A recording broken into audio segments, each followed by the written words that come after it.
1990, we were in the city of Kano, the Muslim city of Kano in Nigeria.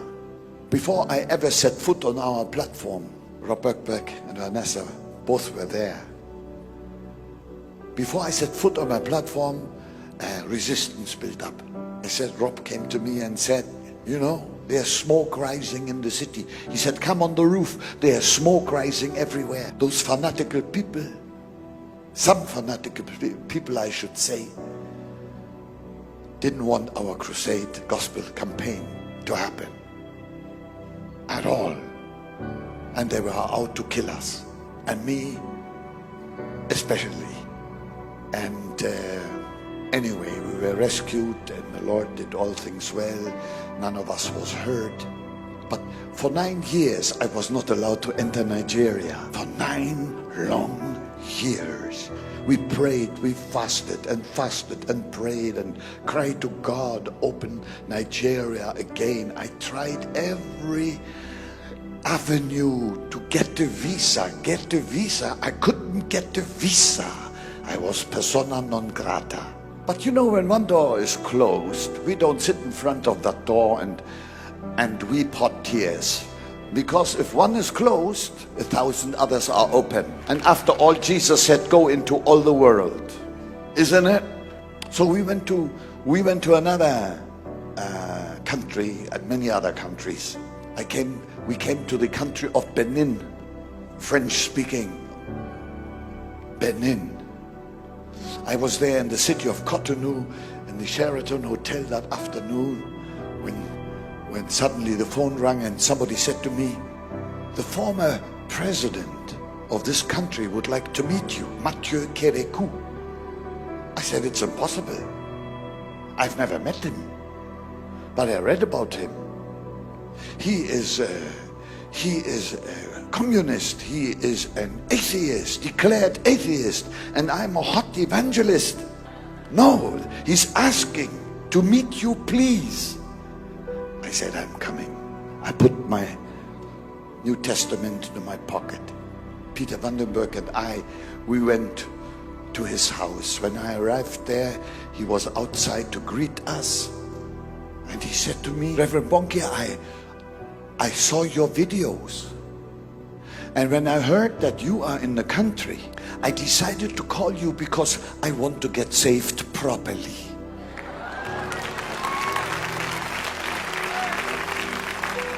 What? I never heard anybody say you wanted to get saved properly. So we went into the house, I took my New Testament out and I started to preach the gospel properly. And when I came out about 1 or 2 hours later, Jesus had saved him and his wife properly. It was amazing. But he was an ex-president. I said to Peter, what a pity, he is an ex. A year later, I come back to West Africa, to Benin. At the airport, I have a reception, unbelievable reception. Red carpet for the first time. A red carpet, and there was the evening news of national television. There was a Mercedes limousine waiting for me with police outriders on 4 motorbikes. The president had sent his own car, and then I heard the X is no more X, he's back in power. They drove me straight to the palace, and there he was, shining like the sun, a truly born-again man. And he said to me, have you brought application papers for me? I said, for what? He said, I want to join your Christ for All Nations team. I said, Your Excellency, your application is denied. The hand of God has lifted you into this position, and my prayer for you is that you are now in your mission field the best president this country has ever had. But I said, I have heard that you are a very good friend with the president of Nigeria. He said, yes, we are like twins. And then I told him my story. He said, I think I can fix it. I'll tell you how God fixed it. I couldn't get a visa for Nigeria, but the president of Nigeria sent his private jet to Benin to pick me up. And when we were streaking into the sky, the stewardess said, Reverend BONNKE, welcome to Nigeria. I thought, oh my God, without the visa. Hallelujah! You know, it struck me so forcefully. The Great Commission is our visa, entry visa into every nation of the world, because they belong to God and to nobody else. I arrived in Abuja, the capital city. The president put me up there in the presidential suite. Fabulous. I'd never been in such a luxury suite. At the main bed was a big red button. Thank God I don't press red buttons. But I see how afraid these people are. And then they sent a huge stretched limousine to take me to the palace. When I arrived there, I was ushered into that hall where the head of state was sitting. He chased everybody out. He wanted to be alone with the man of God. I said, please allow my two brothers to be with me here as well. And I was prayed up. I tell you, I was prayed up. Man, I was prayed up. I wanted the visa before I was now. And I told him the whole story. I said, I would love to come back to your country because I must preach the gospel of Jesus Christ.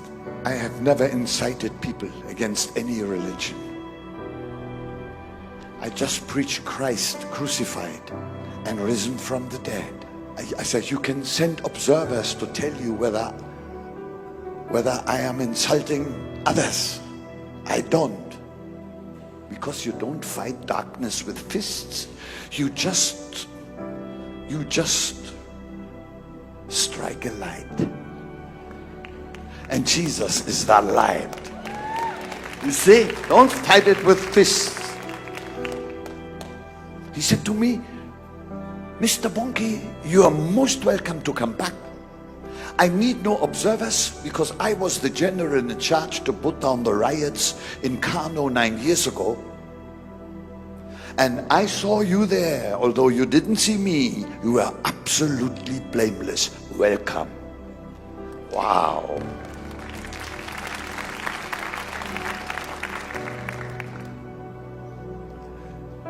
I was so glad. I went out, I was introduced to the chief of staff there.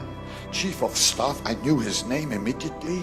He was that granite wall that kept me out of Nigeria for 9 long years. And he came to me and said, Mr. BONNKE, where have you been for so long? I thought, I didn't say it, but I thought in my heart, you old hypocrite. Here you can have just one call and everything, your whole team, you are most welcome. I went back to Germany. I lived still in Germany at that time. And then 2 months later, we were preparing already to go back. And then 2 months later,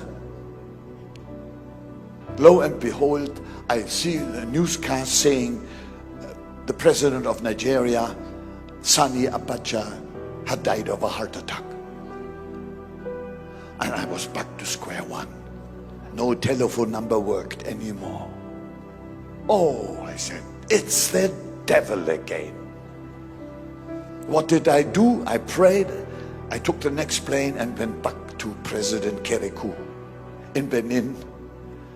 I said, Mr. President, is the new president in Nigeria also your twin?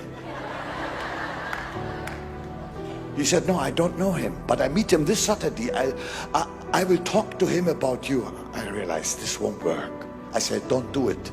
It's far too fresh. I went back to my hotel, and then the phone rang. And somebody said to me, there is a Nigerian general in this hotel. President Kerikou has told him about your presence, and that general would like to meet you. Room number so and so. I said, I'm coming. I dressed up and I went down, knocking on the door. There was this big man. Pulled me in. He said, Reverend BONNKE, I read your books. I saw your videos. I'm so happy to meet you. I say, Mr. General, I need a visa. Can you help me with a visa? I told him the whole story. He said, no, you have to go through the government. But he said, in case you're not successful, I give you my cell phone number. And he wrote it on a napkin. I put the napkin right here.